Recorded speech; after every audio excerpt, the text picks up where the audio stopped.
ಜಾತಿ ಗಣತಿ ಸ್ವರೂಪ ಯಾವ ರೀತಿ ಇರಬೇಕು? ಜಾತಿ ಗಣತಿ ಸ್ವರೂಪ ಇವರು ಮಾಡಕೊಟ್ಟು 2011ರಲ್ಲಿ ಜನಗಣತಿ ಮಾಡಿದ್ವಿ. ಮಾಡಿದವ್ರು ಎಲ್ಲರೂ ನಾವು ಇಲ್ಲಿ ಇದ್ದೀವಿ. ಯಾಕೆಂದ್ರೆ ಕಾರ್ಯಕರ್ತ ಇರೋ ಹೆಣ್ಣು ಟೀಚರ್ಸ್ ಮಾಡ್ತಾ ಇರೋದು ಪ್ರತಿ ಮನೆ ಹೇಗಿರಯ್ಯ ನಾವು ಕೇಳಿಸ್ಕೊಳ್ರಿ, ಪ್ರತಿ ಮನೆಗೆ ಹೋಗಿ ಕಡೆ ಪ್ರತಿ ಮನೆ ಗುಡಿಸ್ಲೆ ಎಲ್ಲಿದೆ, ತೋಟ ಎಲ್ಲಿದೆ ನೋಡಿ ಜನಗಣತಿ ಮಾಡಿದೀವಿ. ಜನಗಣತಿ ಮಾಡಿದವ್ರನ್ನ ಅಲ್ಲೇ ಗೆಳೆಯೋದು ಸರಿಯಾದಲ್ಲ.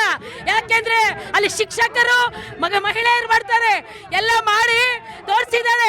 ಈಗ ನೀವು ಜಾತಿ ಗಣತಿನ ಮಾಡಿಸಿ ಅವಾಗ್ಲೂ ಕೂಡ ಉಪಜಾತಿ ಎಲ್ಲವನ್ನು ಮಾಡಿದೀವಿ. ಇದನ್ನ ನಮ್ಮ ಮನೆಗೆ ಬರಲಿಲ್ಲ, ಮನೇಲಿ ಮಲಗಿದ್ರ ಇವ್ರ ಮನೆಗೆ ಹೋಗಿರ್ಲಿಲ್ವಾ? ಯಾಕೆ ಹೋಗಿಲ್ಲ? ಎಲ್ಲ ಪ್ರತಿ ಮನೆ ಗಲ್ಲಿ ಹೋಗಿದ್ದೀವಿ. ಈ ಮಾತನ್ನು ವಾಪಸ್ ತಗೋಬೇಕು ಬೇರೆಯವರು. ಸರ್, ಆಮ್ ಆದ್ಮಿ ಪಾರ್ಟಿ ಸ್ವಾಗತ ಕೋರುತ್ತಾ? ಸರ್, ಆಮ್ ಆದ್ಮಿ ಪಾರ್ಟಿ ಯಾವಾಗಲೂ ಒಳ್ಳೆ ಕೆಲಸಕ್ಕೆ ಸ್ವಾಗತ ಕೊಡುತ್ತೆ. ಆದರೆ BJP ಅವರು ಯಾವ ಮುಖ ತಗೊಂಡು ಜಾತಿ ಗಣತಿ ಬಗ್ಗೆ ಮಾತಾಡೋಕೆ ಕೊಟ್ಟಿದ್ದಾರೆ ಅಂತ ಅರ್ಥ ಆಗಿಲ್ಲ. ಏನಕ್ಕೆ ಅವ್ರದ್ರಲ್ಲಿನೇ ಗೊಂದಲಗಳಿದೆ. ನಿತಿನ್ ಗಡ್ಕರಿ ಹೇಳಿದ್ರು, ಯಾರಾದರೂ ನಾನು ಜಾತಿ ಕೇಳ್ಕೊಂಡು ಬಂದರೆ ಬೂಟಿಂದ ಹೊಡಿತೀನಿ ಅಂತ. ಇವಾಗ ಅವರೇ ಬೂಟಿಂದ ಹೊಡಿತಾರ ಪ್ರೈಮ್ ಮಿನಿಸ್ಟರ್ಗೆ? ಹೊಡಿಬೇಕು. ಏನಕ್ಕೆ ಅವ್ರ ಮಿನಿಸ್ಟರ್ ಹೇಳಿರೋದು, ನಾವು ಹೇಳಿರೋ ಮಾತಿಲ್ಲ, ಅವ್ರ ಮಿನಿಸ್ಟರ್ಗಳೇ ಹೇಳಿದ್ರು ಈ ಮಾತು. ಅದಕ್ಕೆ ಅವ್ರು ಒಪ್ಪಲೇಬೇಕು. ಜಾತಿ ಜಾತಿ ಅಂದ್ಕೊಂಡು ಜಾತಿ ಹೊಡೆದಾಕಿ ಹಿಂದೂ ನಾವೆಲ್ಲ ಒಂದು ಅಂತ ಹೇಳ್ಕೊಂಡು ಈ ಗೋಡೆಗಳು ಕಟ್ಟಿರೋದು BJP. ಹಿಂದೂ ರಕ್ತದ ಮೇಲೆ ಕಟ್ಟಿರೋ ಪಕ್ಷ ಇದು. ಸುಮ್ಮನೆ ಹಿಂದೂಗಳ ಹೆಸರು ಹೇಳ್ಕೊಂಡು ಹಿಂದೂಗಳು ಕೊಲೆ ಮಾಡ್ತಾ ಇದೆ. ಅದರಂದಿದೆ ರಾಜಕೀಯ ಮಾಡ್ಕೊಂಡು ಬಂದಿರೋದು. ಜಾತಿ ಗಣತಿ ಅನ್ನೋದು ವೈಫಲ್ಯ ಮುಚ್ಕೊಳ್ಳೋಕ್ಕೆ ಮಾಡ್ತಾರೋ ಇಷ್ಟಂತ ಕೇಳ ಇಷ್ಟಪಡ್ತೀನಿ. ಯಜಮಾನ್ರೀಗ ಈಗ ನಿಮ್ಮ ಇಷ್ಟ ತನಕ ನೀವು ಮಾತಾಡ್ತಾರೆ, ಈಗ ನೀವು ಮಾತಾಡಿ. ಆಯ್ತು, ನಾನು ಮಾತು ಕ್ವಶನ್ ಕೇಳಿ ನಿಮ್ಗೆ ಇಷ್ಟ ಬಂದಂಗೆ ಮಾತಾಡಕ್ಕಲ್ಲ ಇದು ಡಿಬೇಟ್, ಆಯ್ತಾ? ಜಾತಿ ಗಣತಿ ಯಾವ ತರ ಇರ್ಬೇಕು ನಿಮ್ಮ ಪ್ರಕಾರ? ಸಮೀಕ್ಷೆ ಹೆಂಗ್ ನಡಿಬೇಕು? ಜಾತಿ ಗಣತಿ ಅಂದರೆ ಇಡೀ ದೇಶದಲ್ಲಿ 140 ಕೋಟಿ ಜನಸಂಖ್ಯೆ ಏನಿದೆಯೋ ಅದ್ರ ಪ್ರಕಾರನೇ ಜಾತಿ ಗಣತಿ ಆಗಬೇಕು.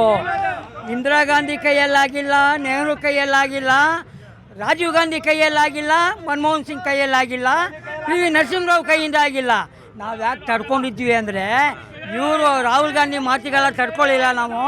ನಮಗೆ ಮೋದಿಯವರು ಮಾಡೇ ಮಾಡ್ತಾರೆ ದೇಶದಲ್ಲಿ ಜಾತಿ ಗಣತಿ. ಎಲ್ಲ ಮುಟ್ಟು ನೋಡ್ಕೋಬೇಕು ಕರೆಕ್ಟಾಗಿ ಮಾಡಿದ್ದಾರೆ ಅಂತ. ಅವ್ರ ಜಾತಿ ಗಣತಿ ಯುದ್ಧ ಅಲ್ಲ ಅದು, ಯುದ್ಧ ಆದ್ರೆ ಮುಟ್ಟು ನೋಡ್ಕೋ. ಎಲ್ರಿಗೂ ಸರ್ ಎಲ್ಲನೂ ಯುದ್ಧ ಥರನೇ ತಗೊಂತೀವಿ ಸರ್ ಜಾತಿ ಗಣತಿನೂ. ಜಾತಿ ಜನಗಣತಿ ವೈಜ್ಞಾನಿಕವಾಗಿ ಆಗಬೇಕು.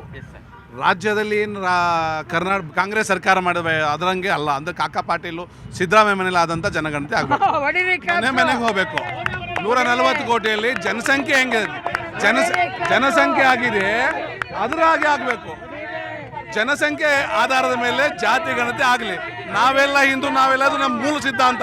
ಅದು ಯಾವುದೇ ಕಾರಣಕ್ಕೂ ಚೇಂಜ್ ಆಗಲ್ಲ ನಮ್ಮ ಪಾರ್ಟಿದು.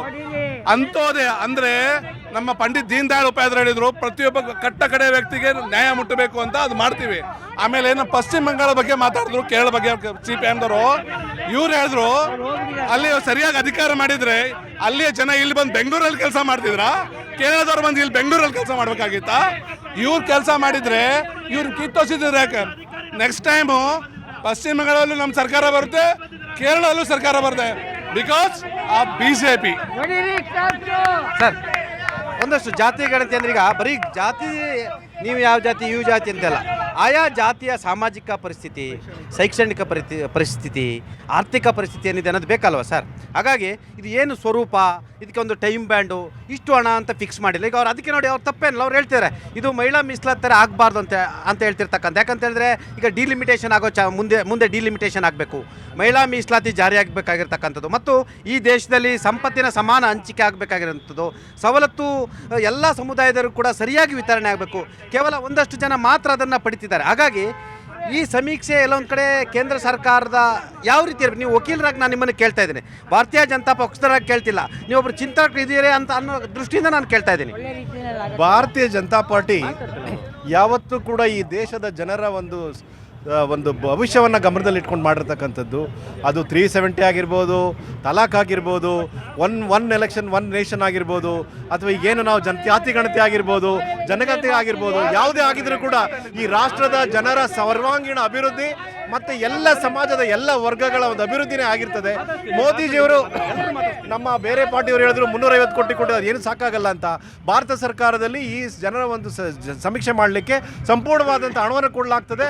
ಸಮೀಕ್ಷೆಯನ್ನು ಸರಿಯಾದ ರೀತಿಯಲ್ಲಿ ಏನು ಎಲ್ಲ ಒಂದು ಅವರ ಶೈಕ್ಷಣಿಕ, ಸಾಮಾಜಿಕ ಎಲ್ಲ ಒಂದು ಹಿಂದುಳುವಿಕೆಯನ್ನು ಪರಿಗಣಿಸಿ ಸಮೀಕ್ಷೆ ನಡೆಸ್ತಾರೆ. ಮೋದಿಜಿಯವ್ರನ್ನ ನಾವೆಲ್ಲ ಭರವಸೆ ಇಡಬೇಕು ಅಂತ ಹೇಳಿ ನಾನು ಬಯಸ್ತೇನೆ. ಇವರಿಗೆ ಕಾಂಗ್ರೆಸ್ ಅವ್ರಿಗೆ ಹೇಳ್ತಿದ್ದೀರಾ? ಕಾಂಗ್ರೆಸ್ನವರೇ ಕೂಡ ಈಗ ಮೋದಿಜಿಯನ್ನು ಅಭಿನಂದಿಸಿದ್ದಾರೆ. ಕಮ್ಯುನಿಸ್ಟರ ನಂಬಿಕೆ ಇಲ್ಲ ಅಂತೆ. ಅವ್ರಿಗೆ ಯಾವತ್ತೂ ನಂಬಿಕೆ ಇಲ್ಲ. ಕಮ್ಯುನಿಸ್ಟ್ನವರು ಅವ್ರ ಎಕ್ಸಿಸ್ಟೆನ್ಸೇ ಇಲ್ಲ ಇವತ್ತು ದೇಶದಲ್ಲಿ. ಅವ್ರು ಇರೋದೇ ಎರಡು ಕಡೆ, ಅದು ಹೊರಟೋಗ್ತಾರೆ. ಒಂದೇ ಕಡೆ ಇರೋದು. ಇವತ್ತು ನಾವು ಅದನ್ನು ಮುಗಿಸ್ಬಿಡ್ತಾ ಇದ್ದೀವಿ. ಸೊ ಹಾಗಾಗಿ ಕಮ್ಯುನಿಸ್ಟವರಾಗಲಿ ಕಾಂಗ್ರೆಸ್ನವರಾಗಲಿ ಅವ್ರು ಏನು ಹೇಳ್ತಾರೆ ಅವ್ರು ಮಾಡೋವಂಥದ್ದಿಲ್ಲ. ಅವ್ರು ಮಾಡೋದಿದ್ರೆ ಕಾಂಗ್ರೆಸ್ನವ್ರು 51 ವರ್ಷದ ಮಾಡಿರ್ಬೋದಾಗಿತ್ತು. ಅದೇ ಒಂದೇ ಒಂದು ಸಣ್ಣ ನಿದರ್ಶನ ನಾನು ಮತ್ತೆ ಹೇಳಲಿಕ್ಕೆ ಬಯಸ್ತೇನೆ. ಪ್ರಧಾನಮಂತ್ರಿಗಳಾಗಿದ್ದಂಥ ಮನಮೋಹನ್ ಸಿಂಗ್ ರವರ ಸಂಪುಟ ಸಭೆ ತೆಗೆದುಕೊಂಡಂಥ ಒಂದು ಏನು ನಿರ್ಣಯ ಇತ್ತು ಅದನ್ನು ಇದೇ ರಾಹುಲ್ ಗಾಂಧಿ ಅವರು ಅರ್ಧ ಬಿಸಾಕಿದ್ದೇ ಒಂದು ದೊಡ್ಡ ಒಂದು ನಿದರ್ಶನ ಅಂತ ಹೇಳಲಿಕ್ಕೆ ನಾನು ಬಯಸ್ತೇನೆ. ಎಸ್ ಮೇಡಮ್, ಜಾತಿ ಗಣತಿ ಘೋಷಣೆ ಮಾಡಿದ ಒಳ್ಳೇದಾಯ್ತಾ? ಒಳ್ಳೇದಾಯ್ತು. ಜಾತಿ ಗಣತಿ ಮೊನ್ನೆ ನನ್ನ ಹತ್ರ ಬೈತಾ ಇದ್ರಿ, ಇವರು ಜಾತಿ ಹೆಸರೆಲ್ಲ ಹೊಡಿತಾ ಇದಾರೆ ಅಂತ ಹೇಳಿ. ಕೇಂದ್ರದಿಂದ ಬಂದಿದೆ, ನರೇಂದ್ರ ಮೋದಿ ಮಾಡ್ತಾರೆ. ಯಾಕಂದ್ರೆ ಇವ್ರದ್ದು ಮೊನ್ನೆ ಬಂದಿರೋ ದುಡ್ಡು ಇವರೇ ನುಂಗ್ಕೊಂಡ್ಬಿಟ್ಟಿದ್ದಾರೆ.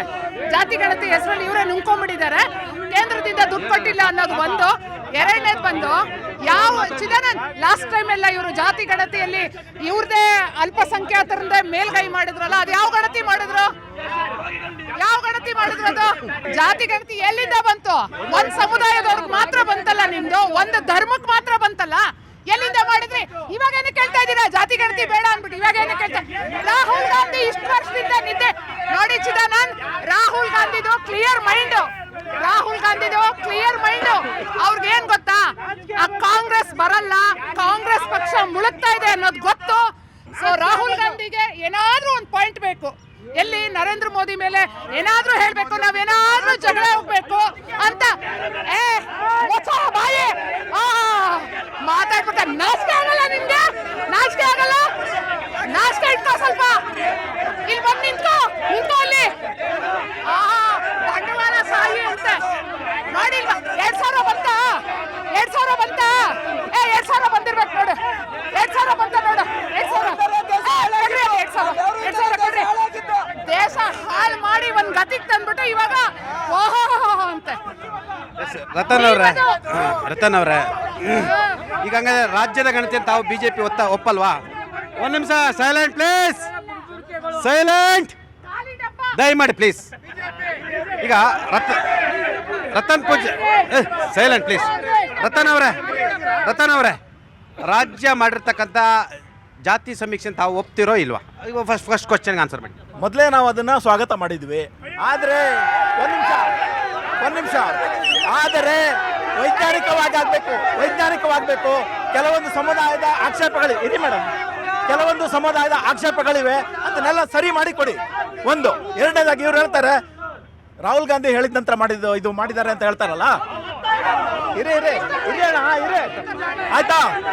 4 ದಿನದ ಹಿಂದೆ ರಾಹುಲ್ ಗಾಂಧಿ ಅವರಿಗೆ ಗೊತ್ತಾಗಿದೆ ಮೋದಿ ಅವರು ಈ ಕಾನೂನನ್ನು ತರ್ತಿದ್ದಾರೆ ಅಂತ. ಅದಕ್ಕೆ ನಾಟಕ ಮಾಡಿ ಒಂದು ಮಾತನ್ನ ಹೇಳಿದ್ರಿಂದ ಈ ಕಾಂಗ್ರೆಸ್ ಅವರು ಚುನಾವಣಾ ಅಜೆಂಡಾ ಮಾಡ್ಕೊಂಡಿದ್ರು. ನೋಡಿ 4 ದಿನದ ಹಿಂದೆ ಇವ್ರಿಗೆ ಗೊತ್ತಾಗಿದೆ ಮೋದಿ ಅವ್ರು ತರ್ತಿದ್ದಾರೆ ಅಂತ. ಅದಕ್ಕೆ ಒಂದು ಗಿಮಿಕ್ ಮಾಡಿದ್ರು. ಆಯ್ತು, ಇವ್ರು ರಾಹುಲ್ ಗಾಂಧಿ ಮಾಡ್ತಿದಾರೆ ಅಂದ್ರೆ ಇಂದಿರಾ ಗಾಂಧಿ ಯಾಕೆ ಮಾಡಿಲ್ಲ? ನೆಹರು ಯಾಕೆ ಮಾಡಿಲ್ಲ? ರಾಹುಲ್ ಗಾಂಧಿ ಯಾಕೆ ಮಾಡಿಲ್ಲ? ಮನಮೋಹನ್ ಸಿಂಗ್ ಯಾಕೆ ಮಾಡಿಲ್ಲ? ಇದನ್ನ ಮಾಡೋಕೆ ತಾಕತ್ತಿರೋದು ಒಬ್ಬನೇ ಒಬ್ಬ ಮೋದಿಗೆ ಮಾತ್ರ. ಮೋದಿ ಹೇತೋ ಮುಮ್ಕಿನ್ ಹೈ, ಮೋದಿ ಹೇತೋ ಮುಮ್ಕಿನ್ ಹೈ, ಮೋದಿ ಸರ್. ಈಗ ಬಿಜೆಪಿಯವರಿಗೆ ಬಿಜೆಪಿ ನಾಯಕರಿಗೆ ಹೆಂಗಾಗಿದೆ ಅಂದ್ರೆ, ಬಿಹಾರಲ್ಲಿ ಬಿಜೆಪಿ ಲೀಡರ್ಗಳು ಮೈಪರ್ಚ್ಕೋತಾ ಇದ್ರು. ಏನು ಗೊತ್ತಾ, ಇಷ್ಟು ದಿವಸ ಜಾತಿ ಗಣತಿ ಅಂದ್ರೆ ನಾವೇನ್ ಮಾತಾಡೋದು, ಕೇಂದ್ರದಲ್ಲಿ ಜಾತಿ ಗಣತಿ ವಿರೋಧಿ ಇದ್ದಾರೆ, ನಮ್ಮ ಬಿಹಾರದಲ್ಲಿ ಜಾತಿ ಪರವಾಗಿದ್ದಾರೆ. ಬಿಜೆಪಿ ಅವರಿಗೆ ಆ ಪರಿಸ್ಥಿತಿ ಇತ್ತು ಬಿಹಾರದಲ್ಲಿ. ಇವತ್ತು ಇಂಡಿಯಾ ಪೂರ್ತಿ, ಭಾರತದಲ್ಲಿ ಎಲ್ಲಾ ಕಡೆ ಬಿಜೆಪಿ ನಾಯಕರಿಗೆ ಮೈ ಪರ್ಚ್ಕೊಳ್ಳುವಂತ ಪರಿಸ್ಥಿತಿ ಇದೆ. ಅವ್ರು ಒಪ್ಕೋತಾ ಇಲ್ಲ. ಕಜ್ಜಿ ಆಗಿದೆ. ಯಾಕೆ ಹೇಳ್ತೀನಿ ಕೇಳಿ.